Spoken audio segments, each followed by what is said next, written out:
Thanks for joining us again. This is the Word for the Valley podcast, and we've been following along with Pastor Mike's in-depth teaching through the book of Matthew.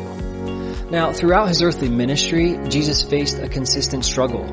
Crowds gather not always to know him, but rather to witness the miracles, the power, the spectacle. Many came for the works, not for the one doing them. So in this episode, we explore how Jesus repeatedly peeled back the layers of false motivation, calling people to seek him, not just his blessings.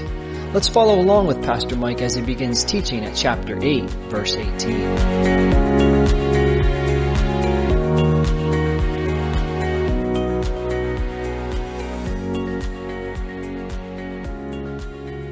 So here in Matthew 8, you see there in verse 18 that Jesus saw great multitudes.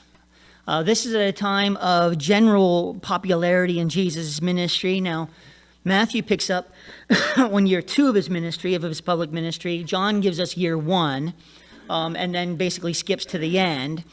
So we're about into the beginning of the second year of Jesus' ministry, but it's his first year of ministering into the northern regions, in the Galilee portion of Israel.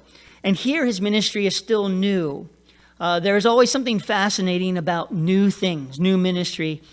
We joke a little bit. There's a pastors group that I do lunch with on a monthly basis, and when they invite the different pastors from the area to just come out and fellowship with one another, and a new guy comes in the area, a new minister takes a position, and he's there for the first time, and it's great. I love it. Ministry is awesome. It's just like, we hope that you say that in 2 years, kind of thing. Because you're still in the honeymoon season. The people still like you. They think that you're going to help or do something beneficial for them, and that may wear off fairly soon.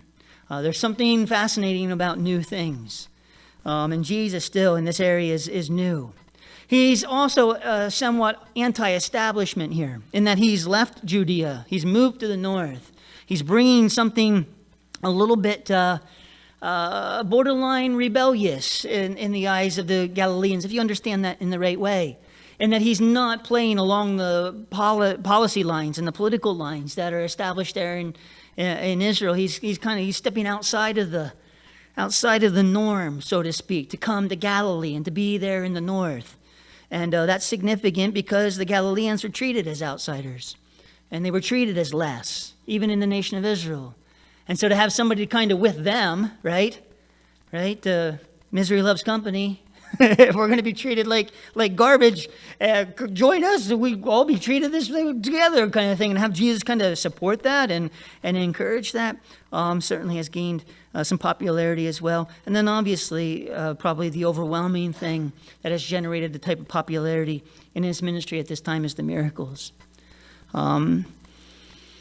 People get pretty excited about things when they believe that there's some miraculous intent that benefits them in the middle of it. It's not hard to get excited. It's not hard to get motivated. It's not hard to get somewhat enthusiastic and eager and pumped up about the things of God. If in some ways we think that just right around the corner, some miracle is going to happen that's going to make us rich or make us healthy or make us wealthy or, kind of whatever is going to set everything right and fix everything just without hardly even any work on our part. That would be a wonderful desire, right? Kind of people would glamour after that kind of thing. And that's where Jesus is. Now, there's a struggle that Jesus deals with throughout his earthly ministry. And it's the struggle of that when he does works to bless people, that it generates a crowd of people who are there primarily for the works. They're there to see the miracles. They're there because it feels anti-establishment, because he seems new, because he's a bit different or something. They oftentimes will come to him for the wrong reasons. And what he does over and over again is he tries to peel those things away. He tries to break all that down so that the people, when they do come, that they come so that they can see Jesus. And so he's always dealing with this. I'll do a miracle, but then don't tell anybody. Or I'll do a miracle and then I'll leave that town. But I can't do any miracles here because, it's too much of this or that or the other, and they'll move somewhere else and find that person, that situation that he can kind of address himself to in a way that ultimately is a benefit to the people that he's serving and not ultimately a detriment. Because if Jesus serves us in our lives in a way that we become more enamored with his hand than with his face. We become more enamored with the results or the fruit or the conclusions or the benefits of Jesus and following Jesus. And that becomes more significant to us than Jesus himself. He knows that will lead to an ultimate destruction. I was thinking on Wednesday night, we see that scene in Revelation 21 where he comes and he wipes tears away from people's eyes. And I just get the sense, like Jesus, we almost have to, it's just between me and the Lord maybe, but this is kind of like, as he's wiping the tears from our cheeks, he's saying, look at me. Look at me. Oh, this hurts. No, look at me. Look at me. Look at me. Like a parent, right? If a child gets injured or something, they're just look at me. Just look at me. Look at that. It's broken. Look at me. Look at me. You're trying to get their attention away from everything else. And the calm of just seeing his face.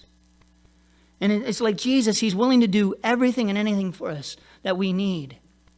If we keep looking at him, if we keep coming to him, if we keep relating to him, if we make it about him. But the danger in all of our lives, as soon as he does something good for us, he blesses us in some way, we make it all about that. And we want to tell everybody, hey, if you just believe this way, if you just did this thing, you could receive this blessing too. And he's like, no, you're missing the point. I don't want to do that for them. I did that for you. And that was grace. You didn't earn any of that through belief or anything. Followed me the right way. You didn't earn any of that. Just how I chose to bless you. And I don't want to do it that way for them. I'll bless them in a different way. So this constant tension in Jesus' ministry. So we see here in verse 18, when Jesus told the great multitudes about him, he gave a command, to depart to the other side. They're in Capernaum at this time. We know from the beginning portion of this chapter. And they're headed now to the area that we call the Decapolis, the 10-city region, including the Gerasenes and the Gergesenes, where they're going to get there eventually by the end of this chapter. But they're going to take a boat ride across the Sea of Galilee, he says here, to the other side. It is interesting to me that many, many times in Jesus' ministry, he avoids the crowds. And I'm convinced that he avoids the crowds because he loves people too much. And oftentimes the crowds get in the way of meeting people. There's a whole different arrangement. One meeting at a time, one person at a time, rather than speaking to great multitudes would be much I think it seems to be his preference. Well, it says here in verse 19 then, as Jesus is leaving that area and the disciples are following him to get into this boat, it says, then a certain scribe came and said to him, now, teacher, I will follow you wherever you go. Now, a scribe is a religious leader of this day. He's a religious leader because he was accustomed to transcribing, writing down, and then interpreting as a result of dealing with the scriptures, having spiritual insight and spiritual thought in the Jewish economy. Very highly revered, by the way, the scribes were. But this scribe comes to Jesus and says, teacher, I will follow you wherever you go. Now, we don't know this for a fact, but it almost seems in a way that the scribe considers himself a blessing to Jesus' movement, right? You will be lucky to have me. I am a scribe, and I will follow you, and you can put my bio on your list, of endorsements, whatever, and kind of thing, and this will be good for your movement, Jesus, to have somebody like me in this kind of thing. Well, Jesus said to him in verse 20 now, foxes have holes, and birds of the air have nests, but the Son of Man has nowhere to lay his head. Now, this is an interesting response. You'll note that he doesn't tell him that he can't come. Jesus doesn't say no. He could have just said, religious scribes are a dime a dozen. I don't want you, kind of thing. He could have easily just said, no, I don't. What he does is he gives him a stipulation. He gives him the basis on which he'll come. And the basis is this: foxes have holes and birds of the air have nests, but the Son of Man has nowhere to lay his head. The basis is this for this man is, you do realize by following me that you're not going to have a home. And because you don't have a home, you're not going to have a place to lay your head.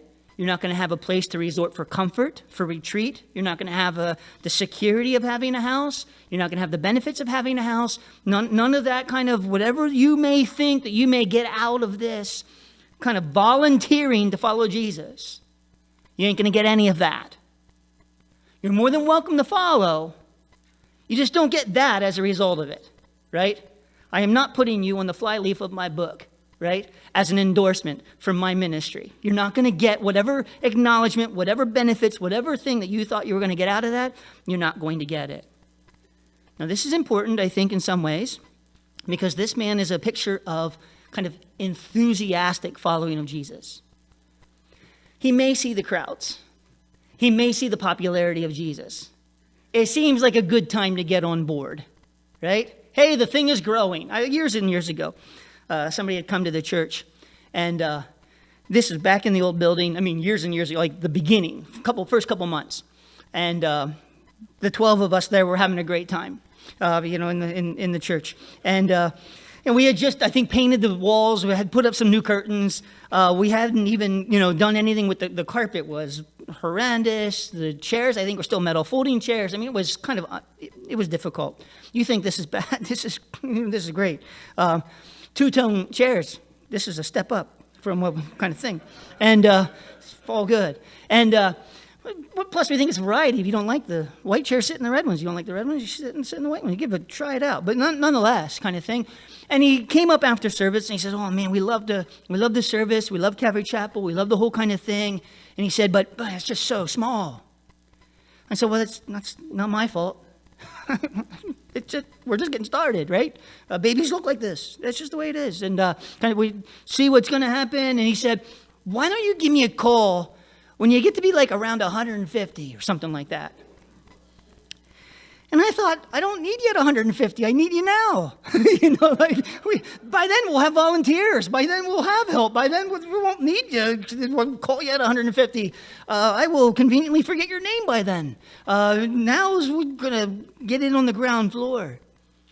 And there can be this thing sometimes of looking at kind of movements and looking at where it's growing and looking at where it's being blessed. Look at kind of this thing and wanting to get behind it for that kind of reason.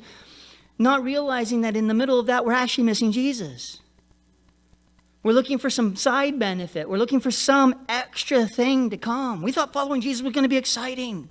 We thought it was going to be this. We thought it was going to be that. And look, it is. And he's saying, you don't realize it's not always going to be that. I don't know whether or not this scribe actually heard Jesus tell his disciples, the very verse before this, that they're going to get in a boat and go to the other side of the sea. Now, what I do know is, he didn't tell anybody that between Capernaum and the Gergesenes is a storm that threatens to take the boat down. And that scribe doesn't know that. He doesn't know that. But Jesus is warning him, saying, listen, you can come. Be glad to have you. Just consider the cost. Make sure you know what your motivation is in following me before you just sign up and do this. Now listen, how many of us... That's a body. Throw a body at it. We got a volunteer. He's coming. Just you got children's ministry Sunday morning, Wednesday night, probably until you die, kind of thing. We got a volunteer. How many people would just glom on to kind of anybody coming forward to help in any way, especially in a small young movement like this? Hey, yes, of course we can use you. And Jesus makes them consider the cost first. I just think it's very important. Spurgeon says, soon ripe, soon bitter. Soon ripe, soon bitter. Don't be put off by enthusiasm or excitement or eagerness. It may actually be a false facade. It may be presenting itself in that way because it doesn't have the substance of Christ. Just test it, review it, consider it, as Jesus does here. Now, on the other side, another of his disciples said to him, Lord, let me first go and bury my father.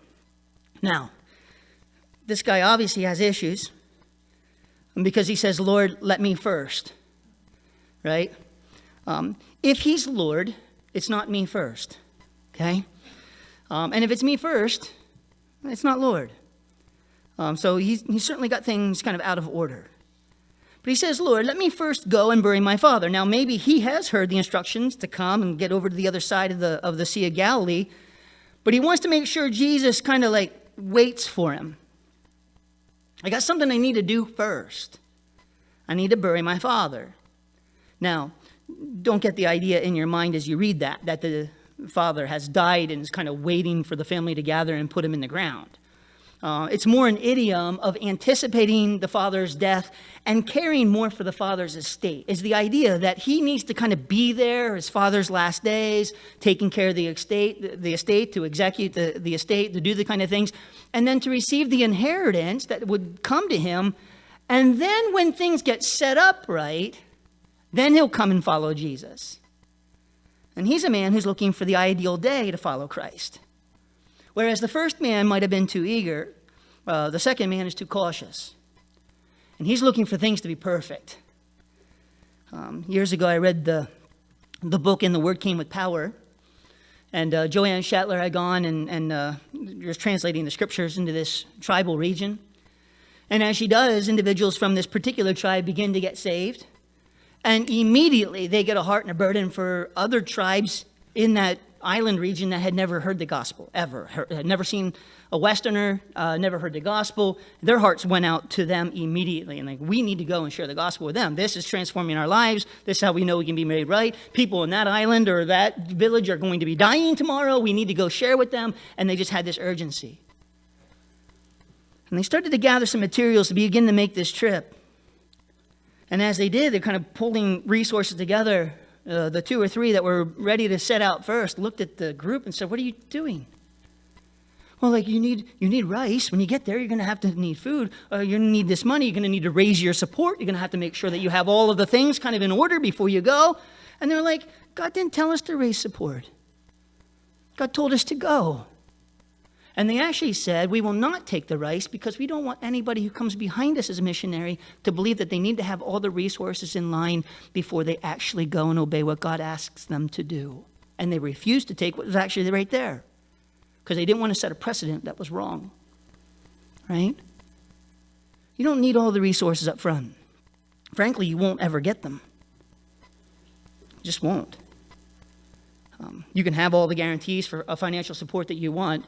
Right? Every missionary I've ever talked to, right, that has raised support, they get to that level, 80%, 85%, 90%, or whatever the organization has required them to get to before they would get sent. Soon they go in the field, it's 70, 65, 60% immediately, right? That's why when they do pledge supports and the radiothons and this stuff, they go way above the number because they know that people aren't going to actually give to their pledges, which is actually a disruption of the oath-breaking thing of Matthew chapter 5, but that's a whole different thing altogether, just bad in all kinds of ways. But you just know it's going to happen. The question is, are you doing this to follow Jesus, or are you looking for some type of security before you go? So Jesus says to him in verse 22, "Follow me, and let the dead bury their own dead," right? Let the things of the world take care of themselves. You just follow me, right? It is true and remarkable that if you seek first his kingdom, the rest can be given to you as well. The stuff is not hard for the Lord. It's not hard at all. If he just has somebody whose heart is fully devoted to him, that's the hard part. Material possessions, the stuff, the provision, the money, the whatever, security, whatever is needed to get you through, he can provide that. That's not hard. He's looking for somebody that would follow him no matter what.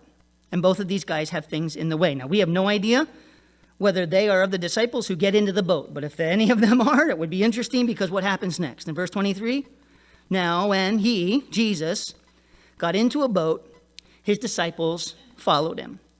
So Jesus now, getting into the boat, when he gets into the boat, everybody else says, "Oh, okay, I guess this is the boat we're taking." Now, it's probably Peter's boat. It seems to be a custom that Jesus uses Peter's stuff there when he's in Capernaum. But he gets into this boat, and the disciples, they just follow in right behind him. Now, I get the scene, by the way, in this whole thing. Jesus is the carpenter. Peter, James, and John are the fishermen, right? Peter, James, and John know the Sea of Galilee, which is where we're at here, right? This is their backyard. This is their stomping grounds. This is where they grew up. They know those rocks. They know those fishing spots. They know that sea better than anybody else. Jesus is a carpenter from Nazareth. He probably hasn't seen the Sea of Galilee but a couple times in his entire life, right? He might have vacationed there once when he was a kid or something, but that wasn't a custom place for him. And you almost get the idea, like they're like, okay, Jesus, and they're like helping him get in the boat. Okay, don't be careful where you step. You're like, go do kind of this kind of thing. You want to just go to the back, Jesus? Like, stay out of the way of like fishermen that actually know how to run a boat, kind of thing. Like, you just go back. That's fine, right? Get on, helping them on, and then they get on there in behind him. Well, as they get out onto the sea, we don't know how far they were, but Matthew here tells us, and suddenly a great tempest arose on the sea. Now, great tempest is literally mega. We know what that means, right? Mega roll of toilet paper, right? Mega, right? Mega seismic, right? This is not just a storm. This seems to indicate maybe like an earthquake, maybe some type of trembling that is causing like the sea to heave, maybe in some ways. This is a storm unlike any other storm on the Sea of Galilee. A great tempest arose on the sea. Now let me just make this point because this is really important. Sometimes when you are right where God wants you, he will lead you right into the middle of a storm. And that will actually be the most important place for you to be. If you'd stayed on the side, waiting for the storm to end, waiting for the boat to come back because it's safe and it's easy, you will not see this. A lot of times people, they kind of get to the end of their life sometimes. Why didn't I see God do more? Why didn't I? And they start to think about their life. Maybe regrets and these kinds of things come by their way. And I say, listen, did you follow as best as you could whenever you knew what he was leading you into next? Or did you take safe routes? Did you stay where it was easy? Did you do life how everybody else did life, or did you actually just follow Jesus full on, 100%, following Christ? Where was stuff important, right? Like, did you need celebrity? Do you need family like these two guys? Are these things more important than following Jesus? And you'll stay on the side, right? And Jesus leads out into this storm here. A great tempest arose on the sea, so that the boat was covered with the waves. Jesus was asleep. Mark tells us on the oarsman's pillow. He was asleep back where the guy would usually steer the boat would be. He's there, but he's sleeping there, right? The boat was covered with the waves. Mark tells us that the ship actually was filling with water. Now, water's an interesting thing. I don't mind water, as long as it's where it's supposed to be, right? We've had so many storms in this last month and a half. Right? Every time it rains, it's like, I'll check in the basement again. Like, well, now it's a thing, kind of thing. Just where's the forecast? Where are the towels? Just kind of goes together.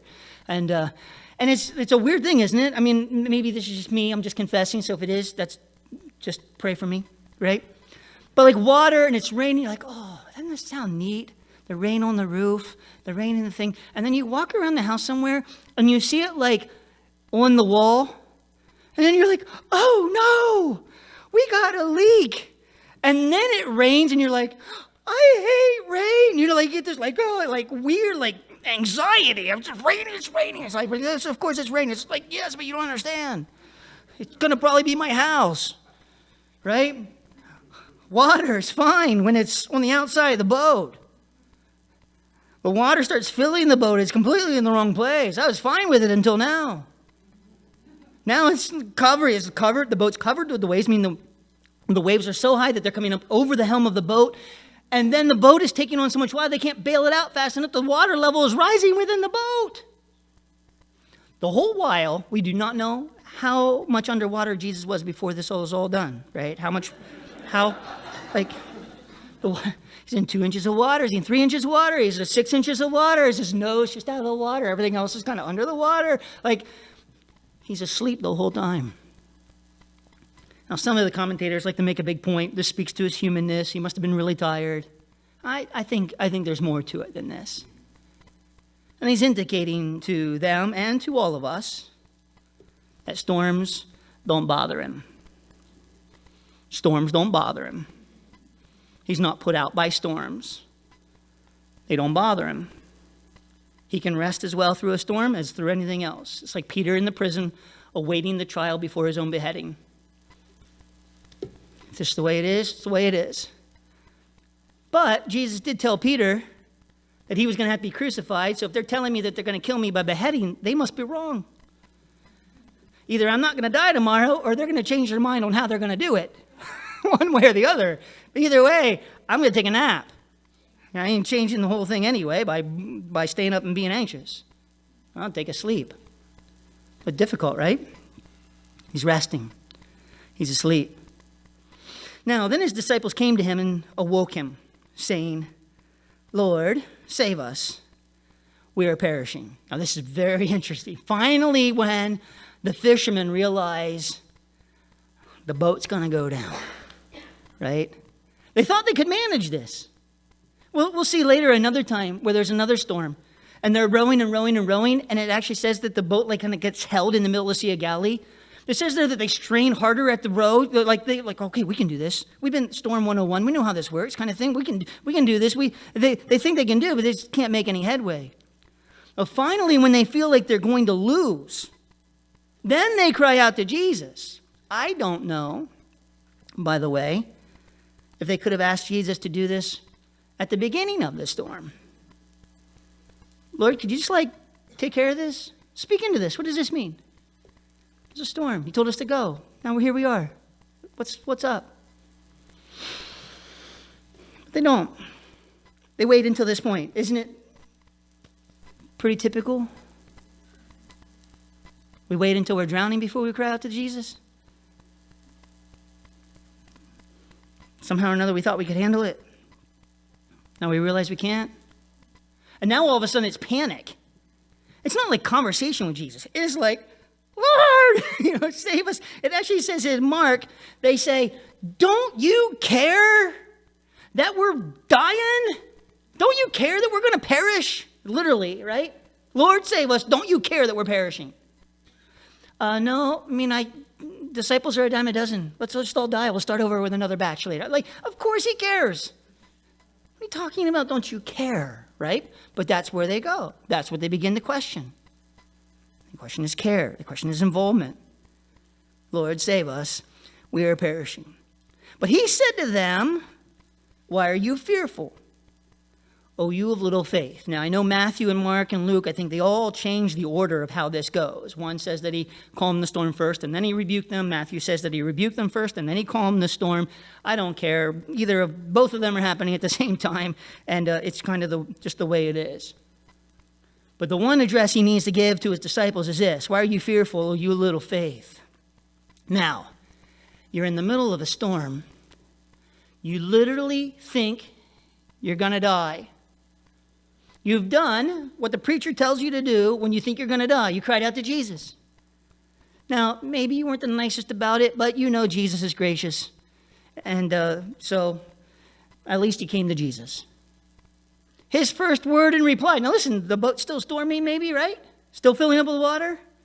And he looks at all the guys like, so why are you afraid? What's up with you? Why are you afraid? Oh, you of little faith. Now, implying if they had more faith, that they wouldn't be so afraid. Now, you look at that and say, that doesn't seem fair. Except those three little words, I think it's 3, 5, 4, at the end of verse 18. He had told the disciples something before they even got into the boat. We're departing to the other side. He didn't say, hey guys, let's get in the boat. And then let's just see what happens. This is going to be fun. Watch this. Right? He doesn't say, hey guys, let's get in the boat, and then we're going to get out like halfway, and then there's going to be this crazy storm, and the boat's going to go down, and you're all going to die, and I'm going to swim to the side. He doesn't say that. Right? He says, we're going to depart to the other side.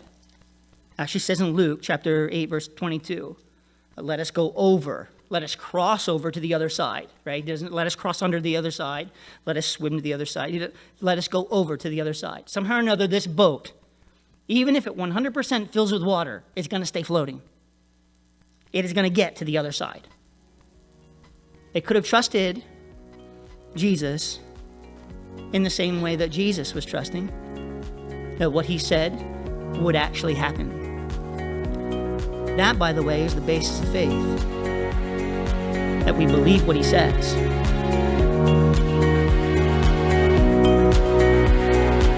Sometimes being right where God wants us means being right in the middle of a storm. We learned an uncomfortable truth that following Jesus wholeheartedly won't always lead to calm waters, but it will lead to transformation. And as we look back on our lives, the question isn't just, did I believe in Jesus? It's, did I follow him, even when it cost me something? All right, that's all for now. This is the Word for the Valley podcast. So long, everyone.